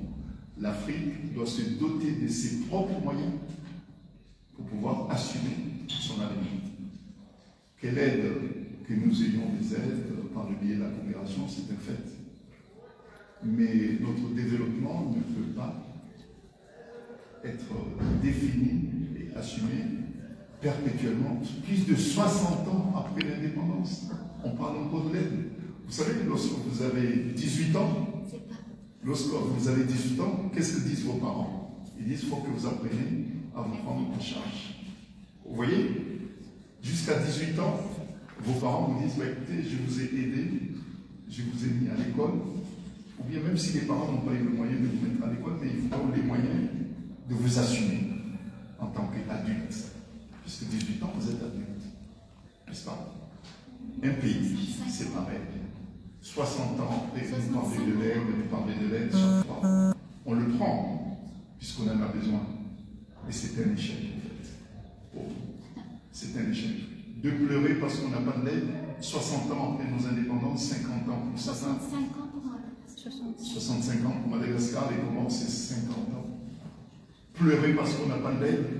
Non, moi j'ai un âge, si on me dit que, écoutez, pour t'en sortir, on va t'aider, je prendrais ça comme une insulte. Vous voyez? Je prendrais ça comme une insulte. Bon, il y a certains qui méritent d'être soutenus et non pas aidés. Soutenez quelqu'un, mais ne l'aidez pas. Vous voyez? Je vous soutiens, ça veut dire quoi? Ça veut dire que vous avez une vision. Vous avez une vision, vous avez un schéma pour développer votre pays. Vous avez besoin d'être soutenu. Et non pas aider. Vous voyez? Aider et soutenir, non. Donc, nous devons, nous, les dirigeants, enfin les futurs dirigeants, parce que jamais il y a dirigé, et vous, la jeunesse, il faut être très critique, être exigeant. Vous voyez? Être fier. Être fier, ça veut dire que vous pouvez refuser certaines choses qui sont régressives. Et tout. Vous voyez? Ça, c'est la honte pour nous, les Africains. 65 ans pour certains et 50 ans pour d'autres. Se faire taper le doigt tout le temps, comme un enfant, comme un mauvais élève. Vous voyez? On va mettre en place des observations pour savoir si vous avez été capable d'organiser des élections chez vous. Et ça, il faut prendre ça comme une honte. Des pays en Europe, en Amérique, ils ne demandent jamais des observateurs pour venir veiller leurs élections. Non, mais vous voyez, ça va très très très loin. Moi, je l'ai dit, puisque j'ai eu en face de moi des étudiants, des futurs dirigeants de ce pays. Il se peut que dans cette salle, il y aura des futurs ministres, et je le souhaite, et peut-être même des futurs présidents de Madagascar sortira de cette salle, et peut-être dans cette salle, je ne sais pas. Mais ça, j'en doute pas. Puisque moi, j'essaie les références de l'Université catholique de Madagascar. Cet établissement a sorti des grandes élites, et même des savants de ce pays. C'est pour ça que je l'ai dit. Je l'ai dit en connaissance des causes, et c'est pour cette raison que je suis très fier d'avoir été effectivement sollicité pour venir dans ce grand établissement. C'est un établissement qui a donné à Madagascar des savants, des élites. Vous voyez, des grands écrivains, des grands avocats, des grands juristes sont sortis de cet grand établissement historique. Bon, donc, je l'ai dit ici, puisque j'en suis certain que parmi ceux qui sont ici seront parmi les représentants, les ambassadeurs de ce grand pays Madagascar. Que soyez critiques pour dire que oui, nous avons besoin des partenaires. Nous avons besoin des partenaires. Ouais, Madagascar, comme les autres pays au monde, même l'Europe a besoin des partenaires, même l'Amérique a besoin des partenaires, même la Chine, le Japon, qui sont des grandes puissances, ils ont besoin des partenaires. Encore plus nous avons besoin des partenaires. Mais le terme de partenariat ne doit pas être assimilé à une solution. Vous voyez? Non, la solution, non. Nous espérons que les prochaines échéances dans nos différents pays, il n'y aura pas d'observateurs étrangers, puisqu'en Amérique, en Europe, lorsqu'il y a des élections en France, il n'y a jamais un observateur africain. Un pays africain qui vient observer si les élections sont bien passées en France ou non. Et si nous acceptons, que nous intégrons cette idée qu'on ne peut pas organiser des élections libres et transparentes, sauf s'il y a des observateurs, c'est quand même grave. Bon, je n'ai pas dit qu'il ne faut pas, puisque ceux qui dirigent nos pays, la plupart d'entre eux sont des dictateurs. Donc il faudrait qu'il y ait des moyens de pression. S'il faut que ces moyens de pression viennent de l'extérieur pour justement pousser ces dictateurs à partir, pourquoi pas? Mais je dis qu'il ne faut pas que ça soit une situation éternelle. Voilà. Bon, vous savez, je vais vous dire une chose. Vous me donnez l'occasion, excusez-moi, madame la journaliste, mais votre question me permet de parler d'une situation que j'ai vécue récemment, au mois de septembre dernier. Au où la révolution commençait ici à Madagascar, j'étais à New York. Je défends, dans le cadre de mes activités professionnelles, un ancien Premier ministre du Tchad, qui s'appelle Succès Masra. Lorsque j'ai constaté que les puissances, les grandes puissances, s'en fichent complètement des instances internationales et même de la CPI, les juges de la CPI font tous l'objet des poursuites engagées par des grandes puissances qui veulent les arrêter. Les juges de la CPI, alors que la CPI c'est la Cour pénale internationale, c'est la seule juridiction au monde qui juge les crimes contre l'humanité. Vous voyez? Et les génocides, tous les crimes les plus graves, les crimes internationaux, relèvent de la compétence de la CPI. Les juges de la CPI, à l'instant où je vous parle, font l'objet de poursuites par des grandes puissances. Ça veut dire quoi? Ça veut dire que demain, si un dictateur revient à Madagascar et il tue les Malgaches, vous ne trouverez aucune juridiction au monde pour juger ces criminels. Tous les crimes qui sont jugés en Afrique en ce moment ne seront peut-être plus jugés. Les crimes les plus graves, les crimes internationaux. Pourquoi? Parce que la seule juridiction internationale habilitée à juger ces crimes est complètement discréditée. C'est ça la réalité. Et moi, qu'est-ce que je fais? Je me suis dit, écoutez, comme je trouve personne ici pour écouter le problème de mon client qui est arbitrairement détenu pour des raisons politiques, je me suis dit, je vais partir aux États-Unis pour rencontrer les organisations de Nord-Américains. Pour leur demander, cette fois non pas des organisations qui sont soumises à des puissances, je vais demander à des Nord-Américains qui sont regroupés dans des organisations pour dire comment les Nord-Américains peuvent aider l'Afrique à retrouver sa souveraineté et sa liberté. Et comment nous pourrons réinventer une démocratie en Afrique et comment nous pourrons exiger les libertés en Afrique. Il faudrait les trouver de soutien ailleurs. Donc il faut aller voir ceux qui ont la culture, les moyens, la puissance médiatique, la puissance financière, la puissance politique pour imposer cette démocratie ici chez nous. Donc je suis allé rencontrer les organisations de Nord-Américains en Amérique. Puisque les instances, que ce soit régionales, la SADC, que ce soit l'Union africaine, ils s'en fichent complètement. Ils s'en fichent complètement. Il suffit de voir les élections complètement truquées qui se sont déroulées récemment en Afrique, pas loin de chez nous, en Afrique australe. Ils s'en fichent. Ils sont tous allés assister à des investitures complètement bidons. Donc il faut que nous, les démocrates africains, il faut qu'on aille ailleurs trouver des soutiens. Les soutiens, on les aura peut-être, et j'espère, avec ces organisations nord-américaines qui sont très attachées à l'Afrique. Voilà. Et enfin, une seule question. Je vais tenir la conférence à ma place. En fait, comment les jeunes peuvent-ils lutter contre la corruption? Parce que vous avez parlé tout à l'heure de ça, et faire entendre leur voix dans la politique. Bon, vous savez, moi c'est ma réflexion personnelle. Hein. Moi je me rappelle au Comores, vous savez, il y a quelqu'un, c'est un investisseur qui était venu chez nous et qui est réparti avec ses moyens. On lui a dit, mais vous avez décidé de venir investir au Comores et puis vous répartez. Qu'est-ce qui se passe-t-il? Il a dit, ah non, non, non. Il y a un sport national qui s'applique avec intelligence et les joueurs sont hyper puissants.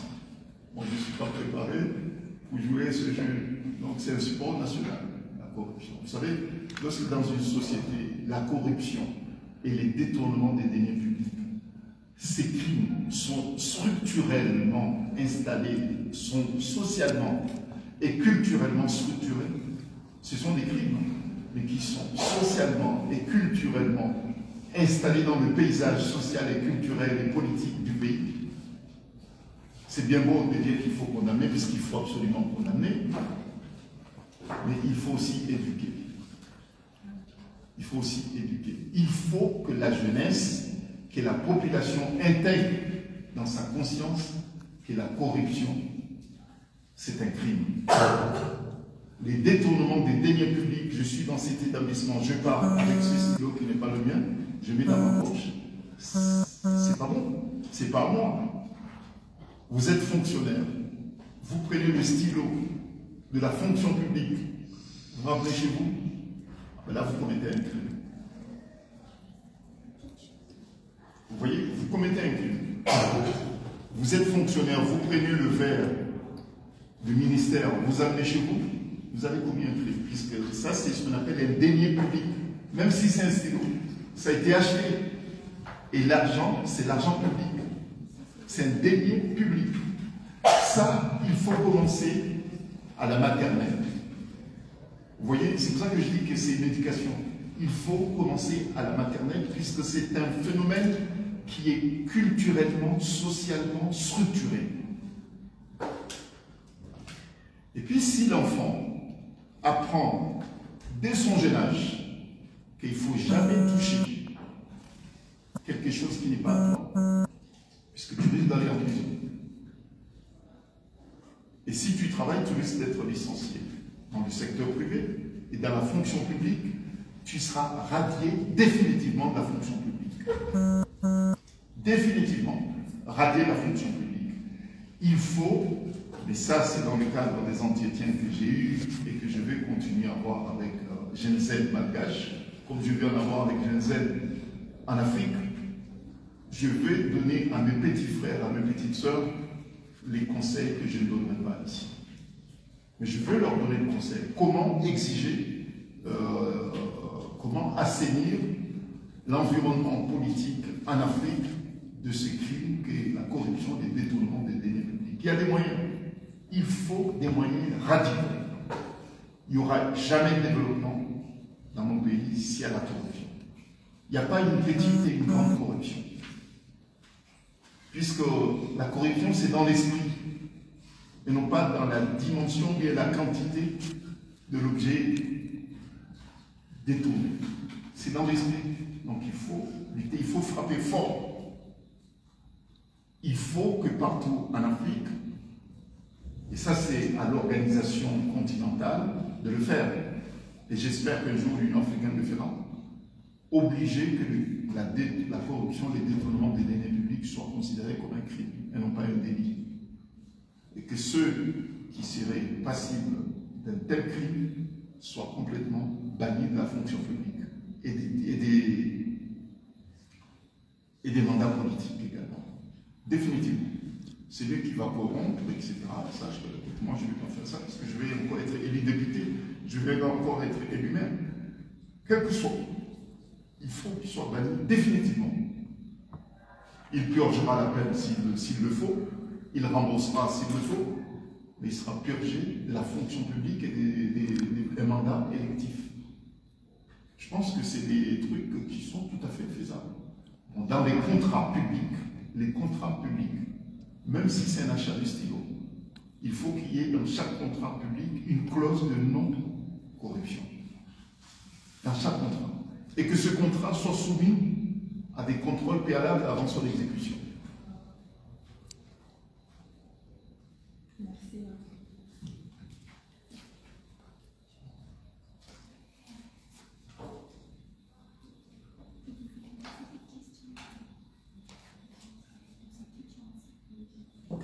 Est-ce que c'est bon pour vous? D'accord. Est-ce qu'il y a d'autres questions? Bon, si par exemple certains parmi vous constatent, voient qu'il y a des obstacles, que vous ressentez des obstacles vous permettant d'être pleinement patriote, d'être pleinement citoyen et d'être pleinement engagé. Est-ce que vous... Ouais, oui, allez-y. Vous n'avez pas du patriotisme, de la réponse. Du coup, pensez-vous que la diplomatie... Est-ce que vous pouvez venir ici, s'il vous plaît? Télé.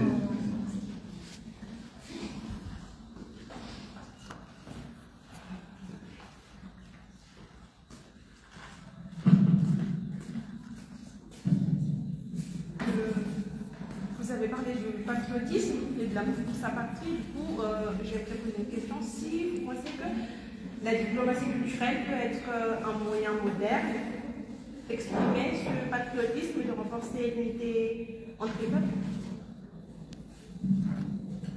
Oui, bien sûr. Oui, effectivement, il y a le patriotisme culturel. Le patriotisme culturel, c'est un moyen c'est un vecteur de mobilisation. Et c'est un moyen aussi d'éveil de la conscience, qui peut être une conscience politique, mais en tout cas, c'est un moyen d'éveil et de responsabilisation également. Donc oui, la diplomatie culturelle, comme vous l'avez dit, peut être un vecteur d'abord de métissage, d'échange, et puis d'ouverture. Et puis ça peut être aussi un vecteur d'ouverture du pays vers l'extérieur, de valorisation aussi de l'aspect culturel du pays. Mais en tout cas, c'est un élément, un élément d'identification culturelle qui est extrêmement puissant, et puis qui peut aussi générer, contribuer au développement économique du pays, et au développement du tourisme. Du coup, comment on peut manifester concrètement cette diplomatie dans un pays comme Madagascar, par exemple, et quelles seront les démarches à suivre pour la mettre en œuvre?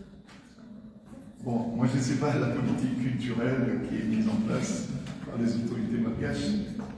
Moi je vais parler juste des généralités, mais je ne peux pas me permettre de parler de la politique culturelle malgache, puisque je ne connais pas, il faut être modeste. Mais je peux parler tout simplement de généralité, c'est pour cette raison que je vous parlais tout à l'heure, que la culture est un vecteur puissant, que ce soit dans le domaine touristique, que ce soit même dans le domaine de l'éveil de la conscience et puis de la responsabilisation, et puis c'est un vecteur aussi d'identification de la culture d'un pays qui consolide au socle des valeurs culturelles d'une nation. Vous voyez?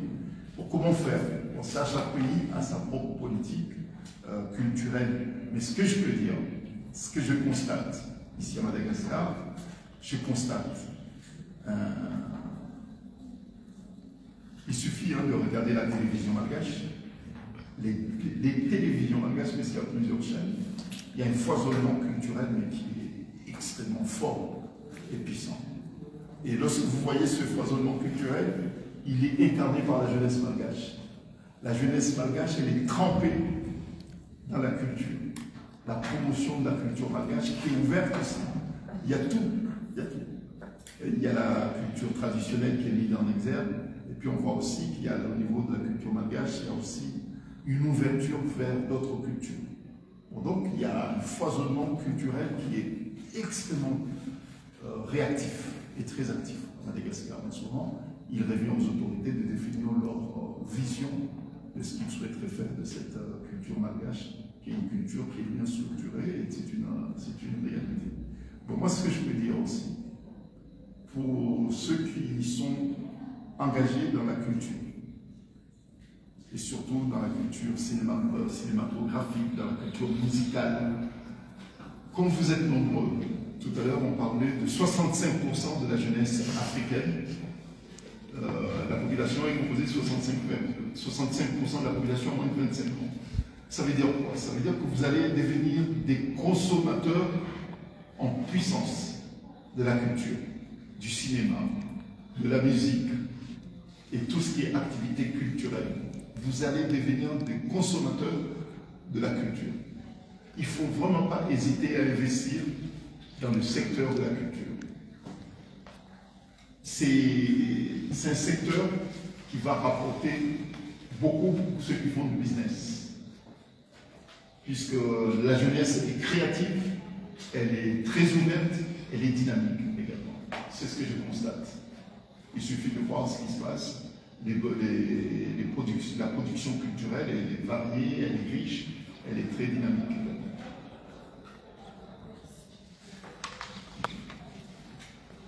Autre question? Bon, je pense que c'est bon. Bon, et... Il y en a encore? Oui. Moi, c'est par rapport à votre intervention, parce que vous avez dit qu'en 2025, vous avez parmi les observateurs au procès de Thomas Sankara. Et Thomas Sankara, c'est une figure emblématique de panafricanisme. Donc, est-ce que vous pouvez nous parler un peu de Thomas Sankara et ses luttes? Juste un petit résumé pour que ça nous inspire aussi. Oui. Ouais, Thomas Sankara, c'est une figure humaniste, très attaché aux valeurs africaines et qui croyait beaucoup en la capacité du continent africain à être pleinement souverain. Était très fier, il voulait que l'Afrique soit pleinement souveraine économiquement, que l'Afrique ne dépende pas de l'extérieur, et puis culturellement, que l'Afrique s'approprie sa culture ancestrale, et que, au niveau politique, que l'Afrique soit démocratique, et que l'État de droit soit le socle du fonctionnement des institutions politiques. Et il était jeune, très visionnaire, très courageux. Bon, pour ceux qui ne le savent pas, mais Thomas Sankara était formé, capitaine Sankara était formé en tir à vue. Ouais, il a été formé en tir à vue, en Madagascar, à l'école, à l'Institut militaire de l'antir à vue. Il a été formé là-bas. Il n'y a pas que lui, il y en a d'autres également. Des élites militaires africaines ont été formées en tir à vue. Lorsqu'on parle tout à l'heure de la place de Madagascar en Afrique, ce n'est pas une vue d'esprit, c'est une réalité. Et le rappeler à des jeunes comme vous, pour dire, écoutez, n'ayez pas peur, aborder l'avenir avec courage, détermination et optimisme. Puisque ce qu'on est en train de dire avec Madagascar et de l'Afrique, le passé de notre continent et le passé de Madagascar, c'est un passé qui est glorieux. Bon, il y a eu un moment de flottement, une longue période, des longues décennies de flottement. Et j'ose espérer que l'appel qui a été lancé par la jeunesse malgache sera suivi par une vraie et profonde refondation de Madagascar. C'est le souhait de tous les Africains, de tous ceux qui aiment l'Afrique, c'est de voir un des autres s'ériger en exemple. Parce que si Madagascar réussit, je pense que les autres s'en sortiront également. Donc Thomas Sankara a été assassiné par son propre ami, qui était peut-être, je ne sais pas, là je suis réservé, je ne sais pas si il était de la même promotion que lui. En tout cas, c'était son dragon qui a fait le coup d'État avec lui et puis qui l'a assassiné. Le procès a eu lieu à Ouagadougou.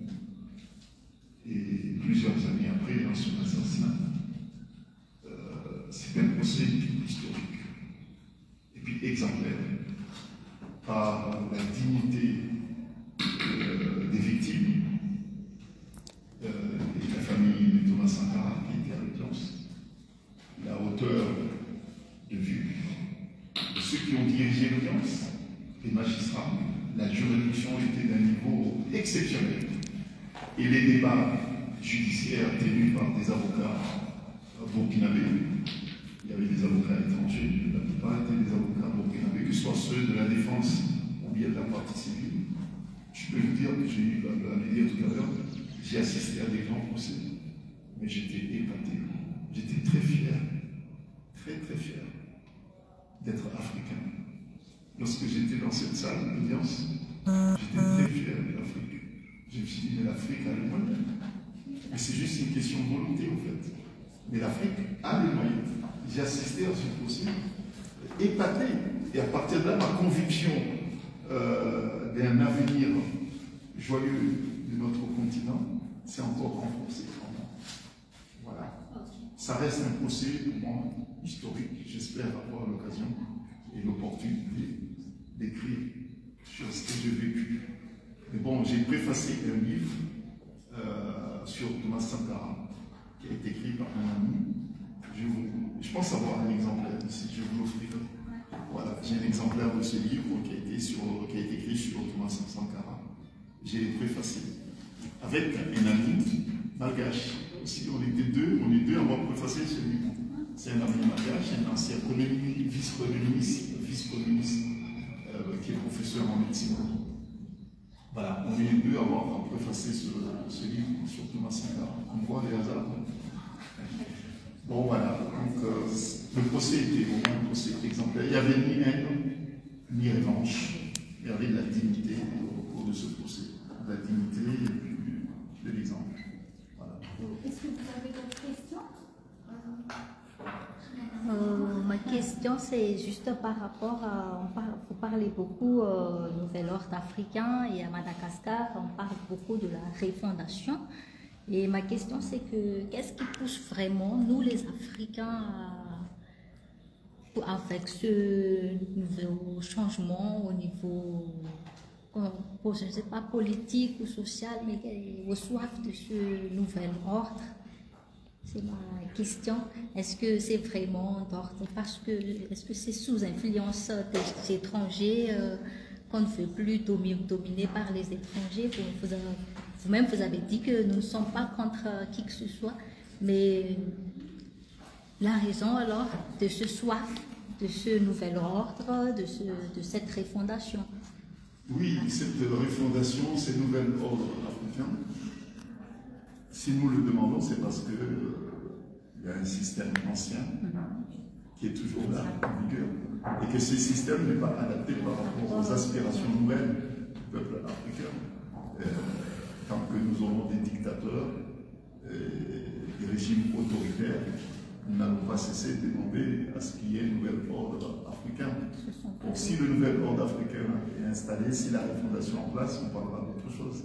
Mais tant que cela n'est pas au rendez-vous, il est tout à fait normal que nous exigeons que ceux qui sont contre l'état de droit, contre la démocratie et pour la corruption, pour le détournement des deniers publics soient dégagés du pouvoir jusqu'à ce qu'un jour on trouve des dirigeants qui sont dignes et à la hauteur de nos aspirations également. Voilà. Bon, là maintenant au niveau de la conclusion, bon, juste un petit message, c'est le cri de cœur des grands frères africains qui dit qu'il faut vraiment croire en soi. Il faut croire en soi, croire en l'Afrique, croire en Madagascar, à tout le pays. Il faut croire. Pas forcément nos dirigeants, mais individuellement. Vous êtes 32 millions d'habitants, de Malgaches. Il faut que chaque Malgache croie en sa capacité de participer à la refondation du Madagascar. Ce n'est pas l'affaire de ceux qui sont au pouvoir. C'est la conviction de chaque Malgache, de chaque Africain, de disposer d'un pouvoir de changement. C'est ça en fait, croire en soi, croire en l'Afrique. Voilà. Si les dirigeants ne croient pas, et la plupart d'entre eux ne croient pas, ils croient qu'à leur poche, à leur intérêt personnel. Et donc ceux qui croient trouveront les moyens de se débarrasser de eux. Voilà. Bon. Mes amis, je terminerai par cette conviction profonde. Le plus grand danger pour l'Afrique, ce n'est pas la pauvreté, ni même la corruption, mais le découragement et le fatalisme. Vous voyez, vous pouvez dans la vie commencer avec un zéro. Si vous avez la volonté, si vous avez la détermination et le courage, vous vous en sortirez. La preuve, lorsque vous rentrez à l'école, vous ne savez ni écrire ni lire. Mais c'est un enseignant qui vient, qui vous apprend à lire, à écrire, à réfléchir, à concevoir. Et vous apprenez parce que vous avez l'habitude, la volonté d'apprendre. Si vous n'avez pas la volonté d'apprendre, vous allez quitter l'école, puisque vous n'avez pas la volonté d'apprendre. Vous allez me dire, oui, mais je n'ai pas le moyen. Oui, il n'y a pas le moyen, c'est vrai, mais aussi il y a manque de volonté. Et tu peux avoir la volonté, non pas aller jusqu'au terminal ou bien jusqu'au doctorat, puisque tu n'as pas le moyen. Mais tu as le moyen d'apprendre un minimum. Maintenant, je ne parle pas d'avant. Bon, donc les découragements, le fatalisme, c'est dangereux. Donc, c'est ni la corruption, ni la pauvreté qui est le danger pour notre continent. Le danger pour notre continent, c'est le fatalisme et les découragements. Le manque de courage, le manque d'ambition sont des freins qui empêchent notre continent d'aller de l'avant. Ne laissez personne, surtout la jeunesse, ne laissez personne vous convaincre que vous êtes trop jeune. Il faut prendre la distance avec ces gens-là. Vous éloigner de ces gens-là qui disent que vous êtes trop jeune. L'histoire montre que les plus grands changements du monde ont toujours été commencés dans les universités, les rues et les esprits des jeunes. Les grands changements dans les universités, dans les rues, et puis dans les esprits des jeunes. C'est eux qui sont le moteur du changement. Partout dans le monde, toutes les révolutions ont été menées par des jeunes. L'Afrique n'a pas besoin des mendiants du monde, mais des bâtisseurs des nations. Chacun de vous est une pierre vivante du continent à venir. Vous êtes, ne vous sous-estimez pas. C'est ce que j'ai eu l'occasion de dire aux jeunes malgaches de Gen Z. Ne vous sous-estimez pas. Puisqu'il y a certains, ça vous vous en souvenez, en 2024, qui ont tout fait pour combattre et pour battre l'ancien régime. Je me rappelle des élections de 2023, c'est ça, les élections présidentielles de 2023. Octobre, si je ne me trompe pas, 2023. On sait comment ça s'est passé. Les partis politiques, les anciens présidents n'ont pas réussi à plier l'ancien régime. Ils n'ont pas réussi. La jeunesse malgache, en 15 jours, moins d'un mois,